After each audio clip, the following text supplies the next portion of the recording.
It's time for Around the Ozarks Sports Scene, brought to you by Colton's Steakhouse, Thompson Sales, and Deadeye Gun and Pawn in Sparta. Here's your host, Scott Puryear. Welcome into another edition of Around the Ozarks Sports Scene. I am Scott Puryear. As always, a big thank you to you for tuning in this week. We're going to talk Mizzou athletics with Eli Hoff, one of our radio guests frequently on the Starting Lineup show, and he is the Mizzou writer for the St. Louis Post-Dispatch. Eli, thanks for joining me. Hey, Scott, thanks for having me. Fun to talk to you in a little different medium this time. Exactly. We get to look eye to eye or stream to stream, as they may say here. But, yeah, I think it's a great chance. We don't talk a lot of Mizzou on here, and you know, we got a lot of Mizzou fans in Southwest Missouri and a lot of good stories going on up in Columbia. So appreciate you taking a chance to visit with us, taking the time, and maybe taking a chance too, who knows, but we certainly appreciate it. And of course, we're taping this on Wednesday. It comes out tonight. Of course, the Tigers, a big basketball win over Tennessee last night at the Mizzou Arena. You know, when you're watching the game, there's a bracket up, or actually a graphic showing Mizzou on the bubble for the NCAA tournament. I've got to think now, after another win over a ranked team at home, that they're probably off that bubble. Would you agree? Yeah, I would.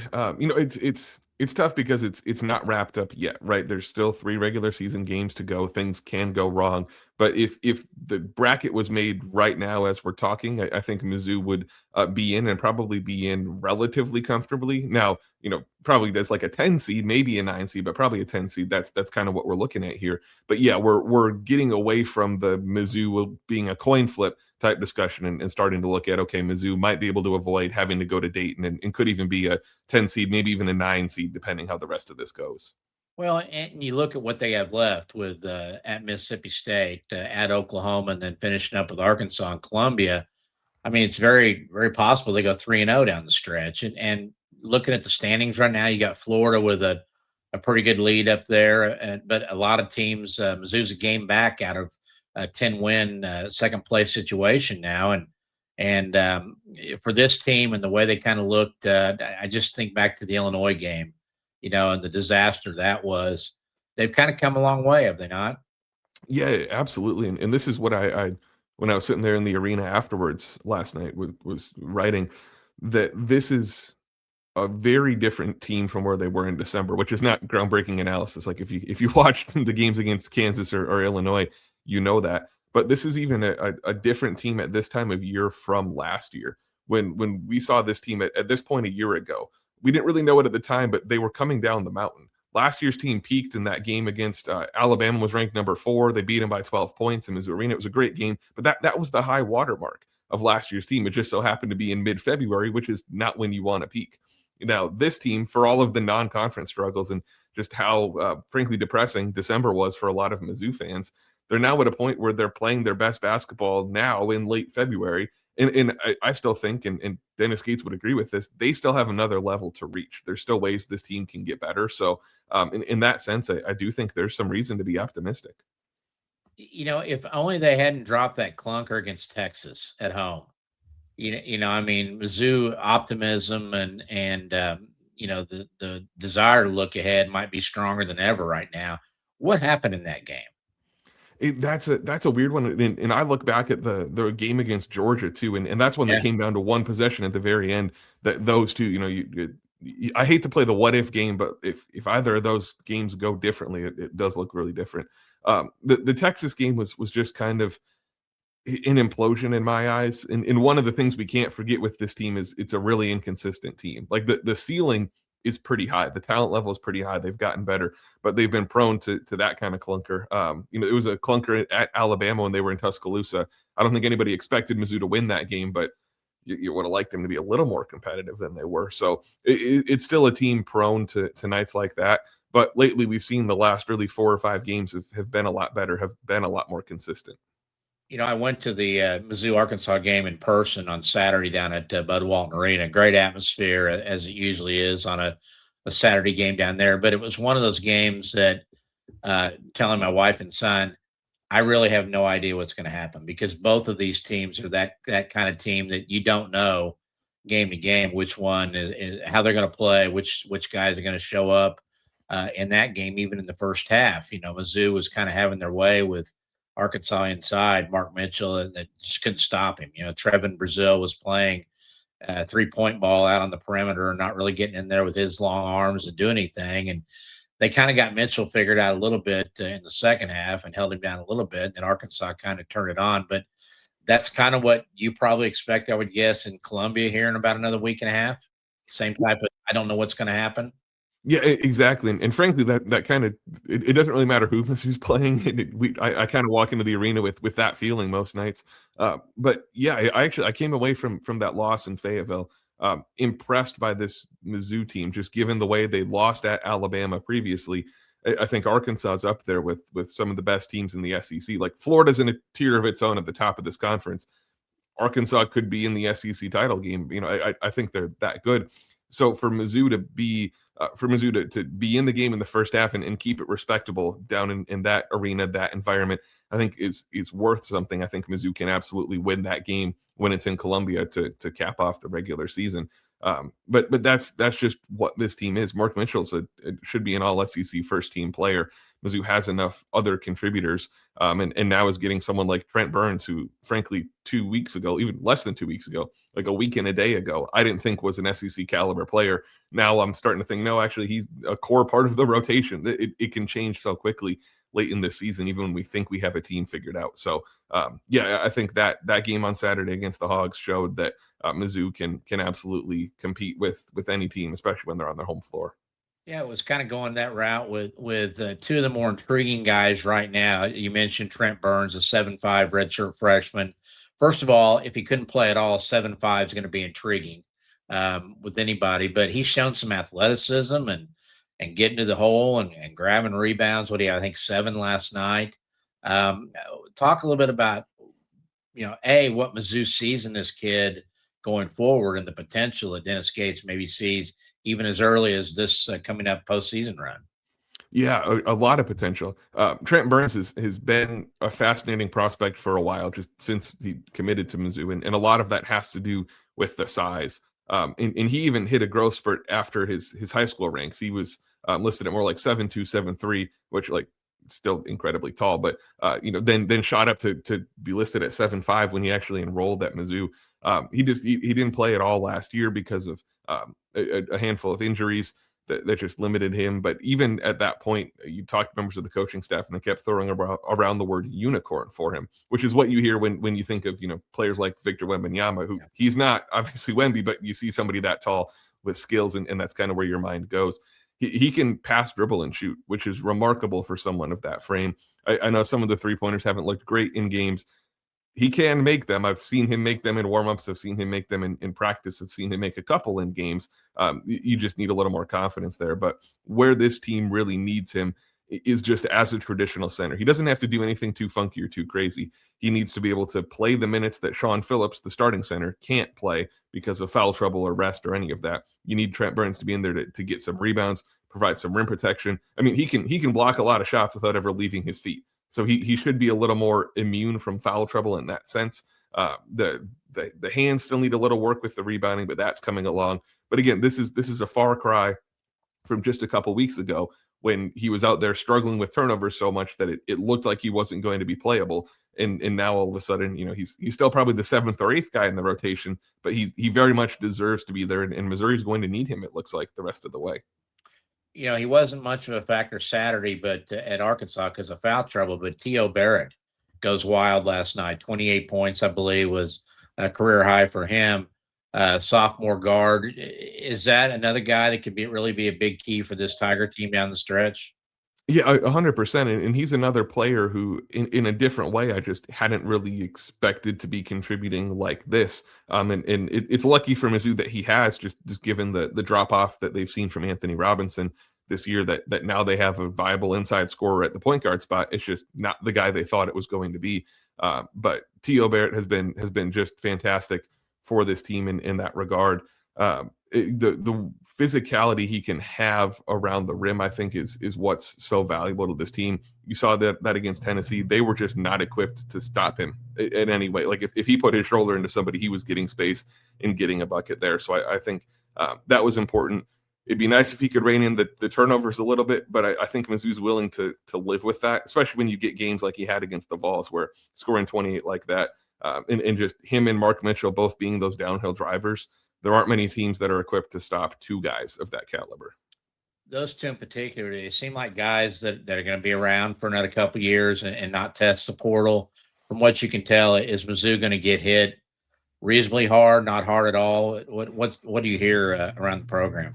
Yeah, I mean, it's always tough because even the stuff I'm hearing, I just never know what to believe, frankly, with this portal stuff. And of course, everything can change when somebody gets one call with one offer from another school. I think Mizzou's hope is that T.O. Barrett is back as a starting point guard next year, and that you can pair him with Jason Crow, who's the 5-star potential one and done type scorer coming in from Inglewood. You know, if that's your backcourt next year, I think that you feel really good about that if you're Missouri.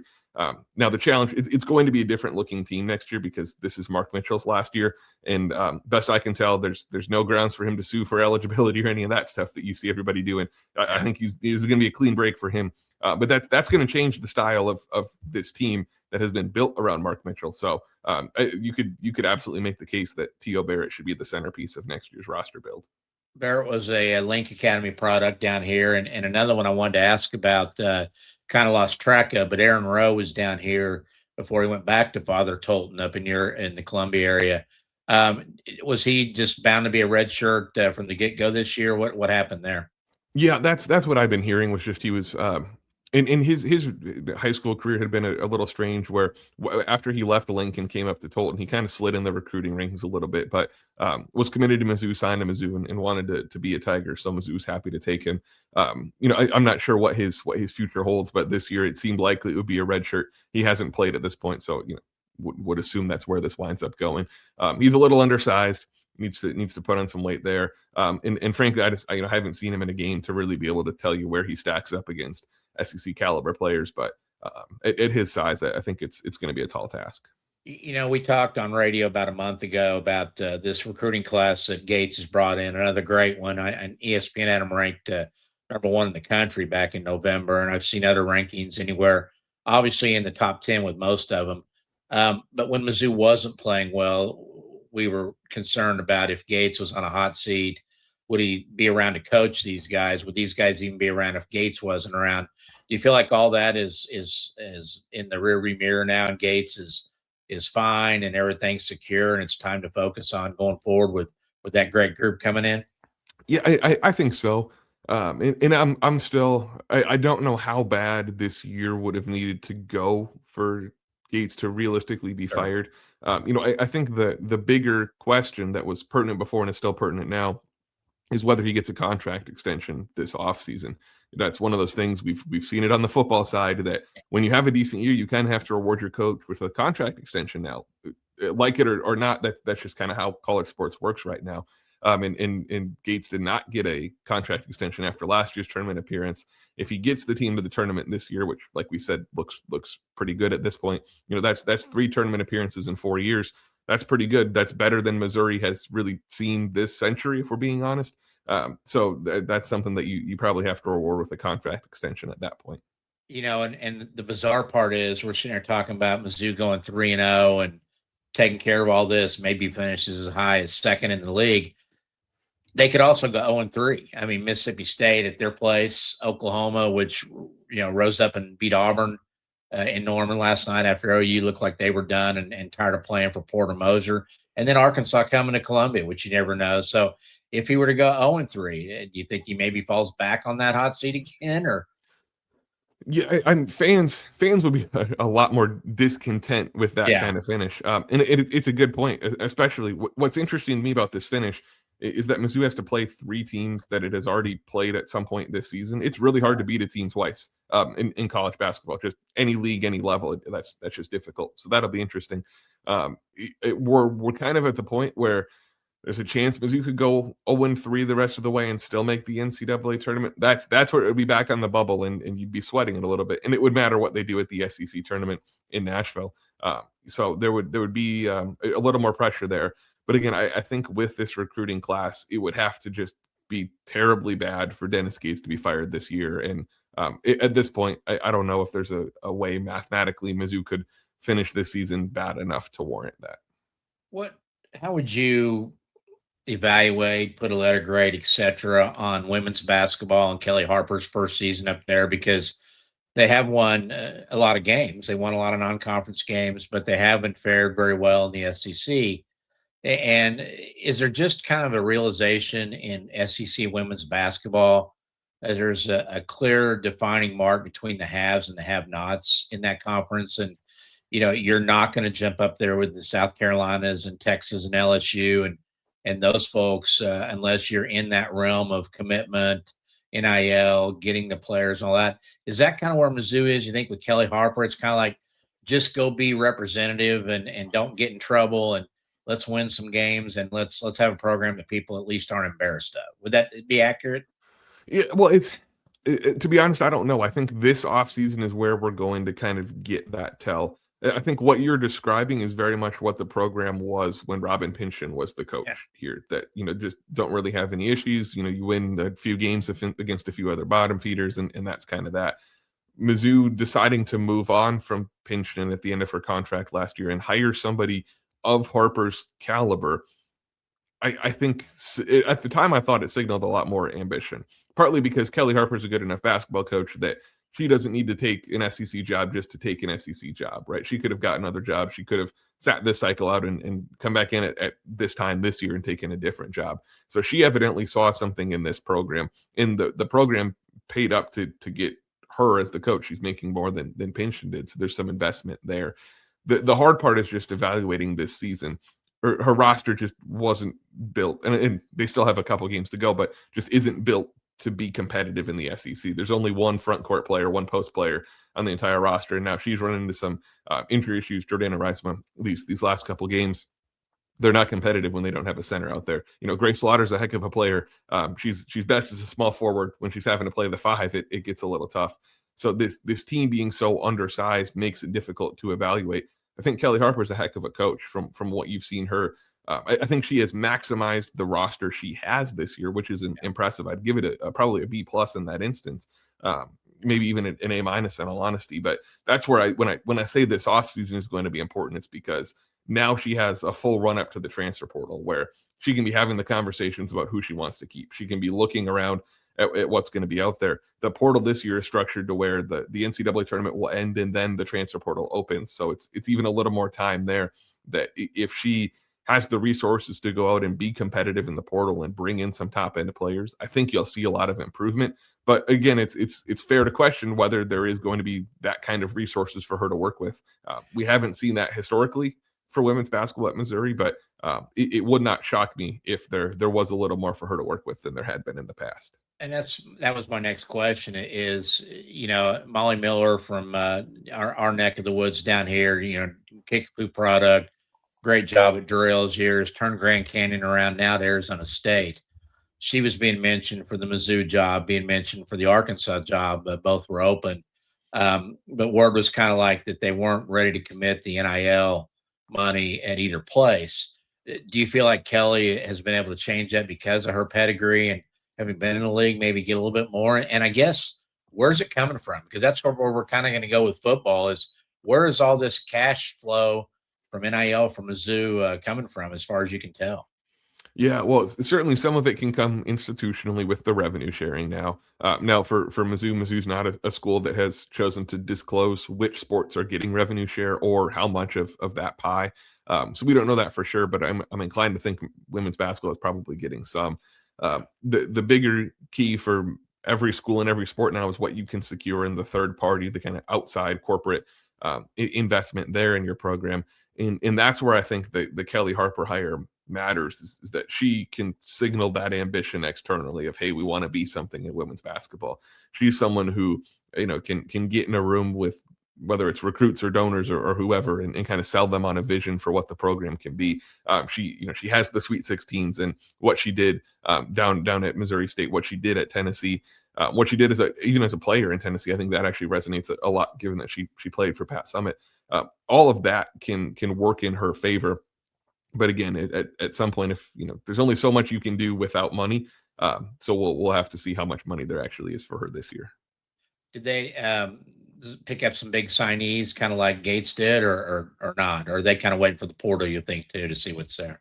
No, she actually took a pretty big high school class. I think it's 5 players signed in the high school ranks, and 3 are real high end, like top 100 type recruits. Nice.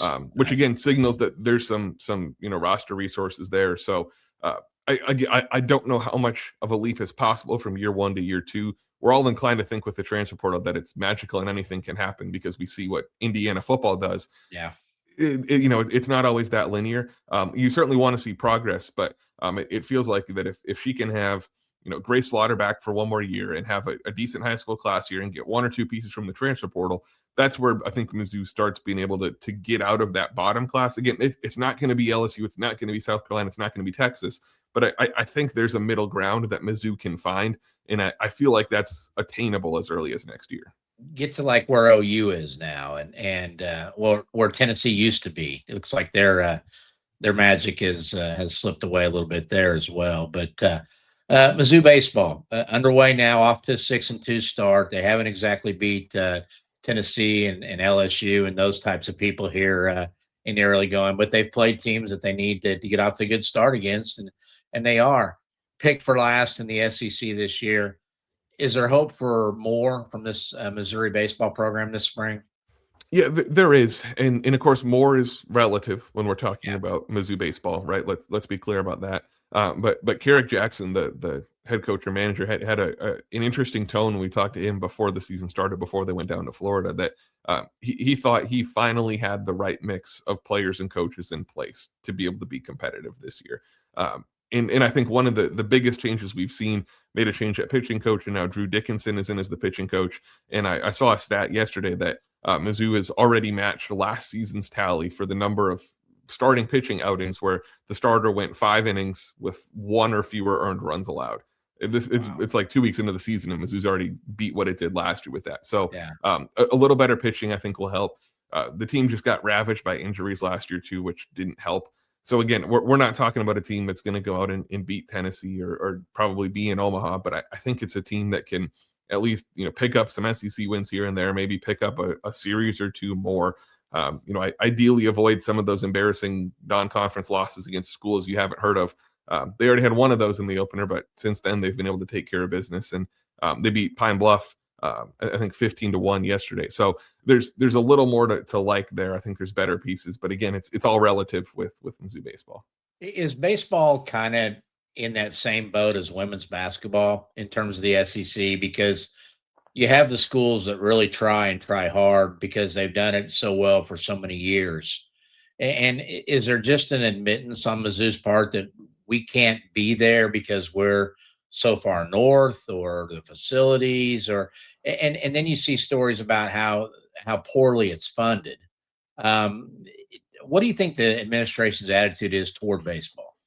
Yeah, it's really interesting to me, and just the SEC emphasis on college baseball fascinates me too. I grew up in Minnesota. I'm a Big Ten kid. That's what I grew up watching. Yeah. College baseball means nothing there. Like it happens, but it's not even on your radar. It's no offense to like tennis, but it's like college tennis up there. Just it happens.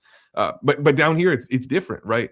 And I guess I shouldn't really say that because Missouri kind of subscribes to that northern model of it a little bit more, but you see some of these other SEC ballparks and they're better than some double and triple A stadiums out there. It really is like that. Some of it is the weather in Missouri. Some of it's just the facility, like Taylor Stadium, if you've been in there, is not, certainly by SEC standards, not that great of a ballpark. Even by other standards, it's not that great of a facility. There's not going to be as much available in roster resources and all of that. But this comes back to a bigger picture thing. When you're an athletic department like Missouri, you're not Alabama, you're not Texas, you're not LSU, where you have that big of a budget. Missouri has to pick and choose sports a little bit. Mm-hmm. So football, we've seen, is the clear number one. And some of that is a business decision that if you're decent in football, that brings in a lot of revenue. If you're very good in football, that brings in a ton of revenue that can trickle down to other things. Mizzou has to care about men's basketball because this is Missouri and we know the history there, and there's value in that.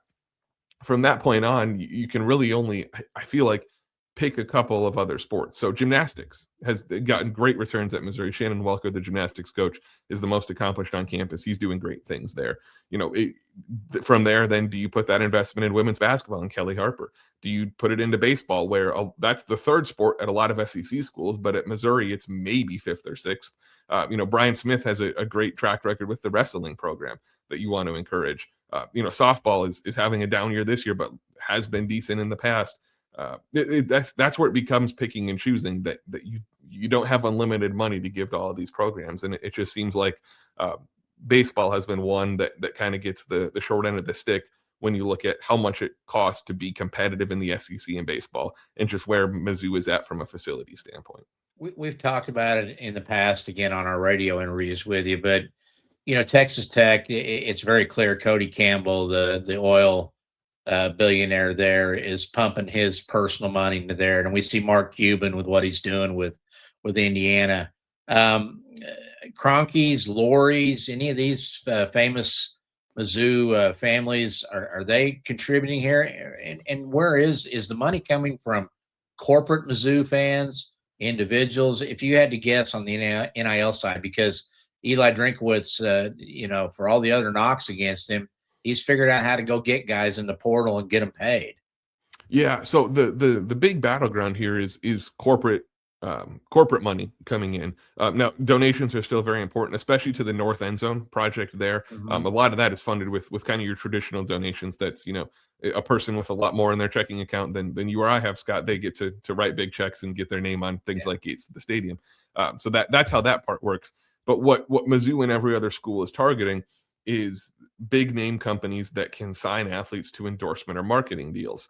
So this is where in the fall, when Drinkwitz's name was embroiled in all the will he stay, will he go stuff, he was asking for some of the Fortune 500 companies in Missouri, most of which are in St. Louis, asking for them to invest in some of these marketing deals. Now, the hard part, a lot of companies that don't have a connection to a university don't see a ton of return on investment, because they look at it as, why should I sign this football player to a 6-figure marketing deal when he's only been on campus for 3 months and will be gone as soon as the football season ends? Like, it's tough to sell that.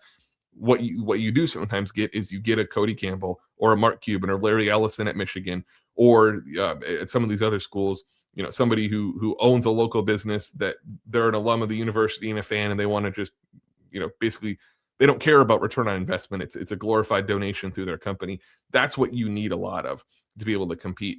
So there's, I think a good example here in Columbia, you have MPIX that's owned by Richard Miller, who's a wealthy individual, that MPIX is able to work with athletes and work with the athletic department and get some of that NIL in there. So that's where that comes into play a little bit.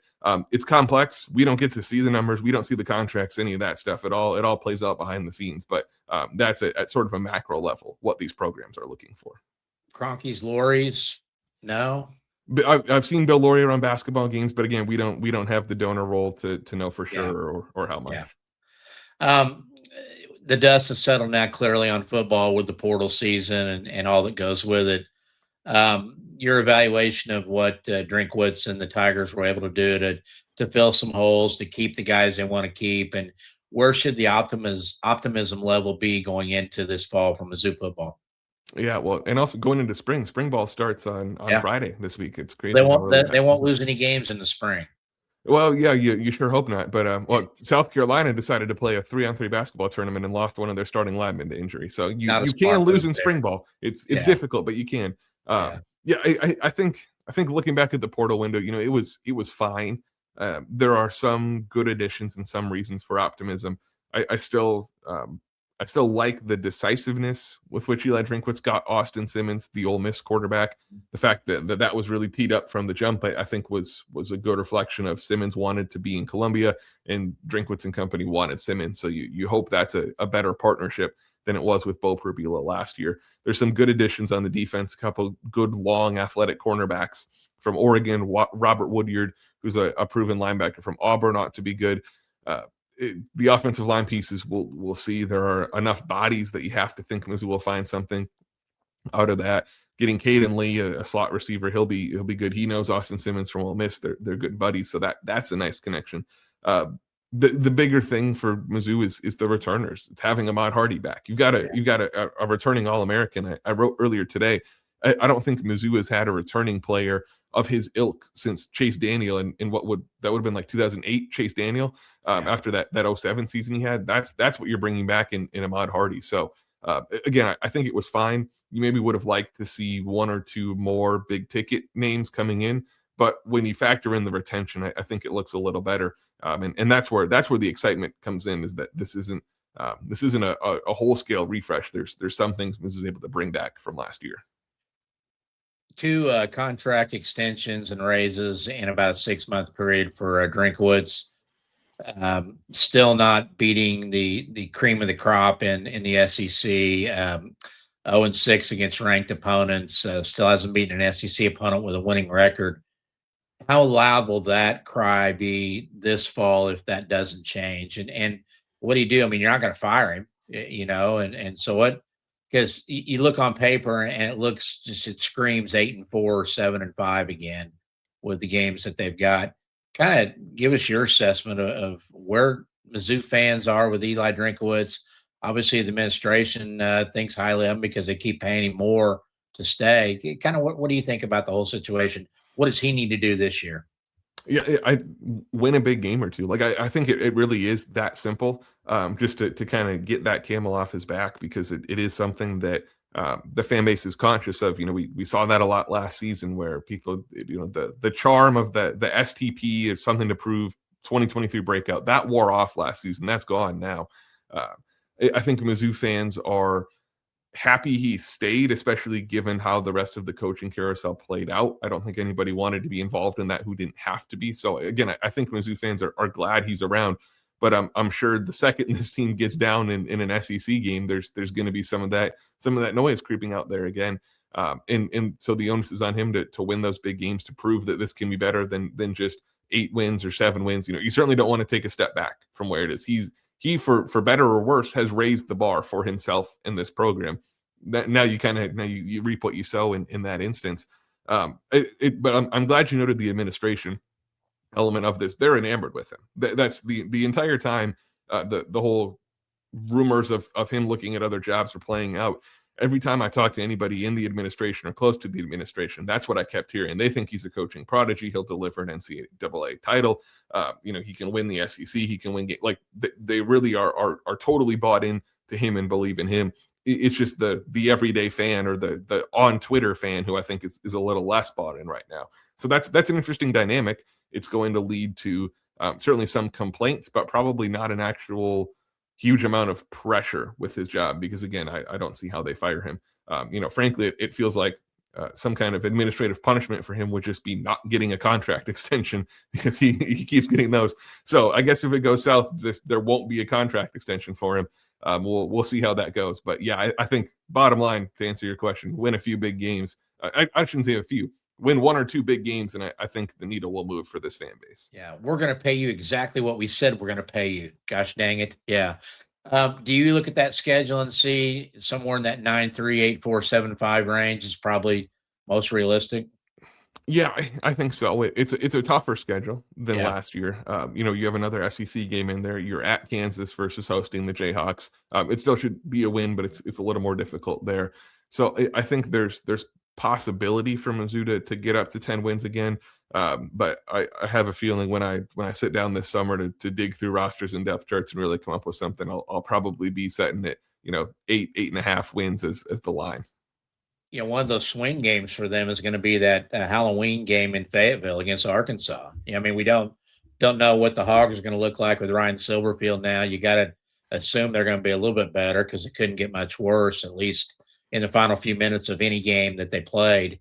But that would be one that might be one of those swing. And then OU coming to Columbia. They played them tough last year. They beat him in 2 years ago when Jackson Arnold said, here's the ball. And so, but that's the SEC, a lot of swing games up and down through that schedule, isn't it? Yeah, exactly. And those games will be interesting just being in different spots on the calendar where it's no, I think some folks are going to be surprised when we're talking about Mizzou playing Arkansas and it's October and not Thanksgiving Yeah. week. That's going to, not that it's a super long standing tradition, but I at least had gotten kind of used to that. So that'll feel a little weird. It'll be a little weird for OU to be in that last week slot for Mizzou as well. But yeah, both those games are going to be important ones. You look at a game against Texas, that's I think a national title contender, but that would be a massive win. Having A&M again as a permanent opponent or permanent rival, whatever they're calling it now, that's going to be a swing game. Those will all be difficult. 2 games in the state of Mississippi early on as well. We don't really know what Ole Miss is going to look like because it looks like Trinidad Chambliss is going to be the quarterback there, but who knows? There's so many moving pieces with every SEC team this year, it feels like, or this offseason, that it's going to be a really interesting slate. Do you think that both schools moving that off the last weekend with Missouri and Arkansas, or did one or the other just say, look, hey, it's not a rivalry? I mean, how do you think that came about? Because it looks like they're trying to make OU Missouri that game now, right? Yeah, they are. I think it was a few things. So the bottom line or the last call on it was the SEC, since the SEC sets that schedule. And I guess I'm sure ESPN maybe has a voice in the room because they have all the SEC games.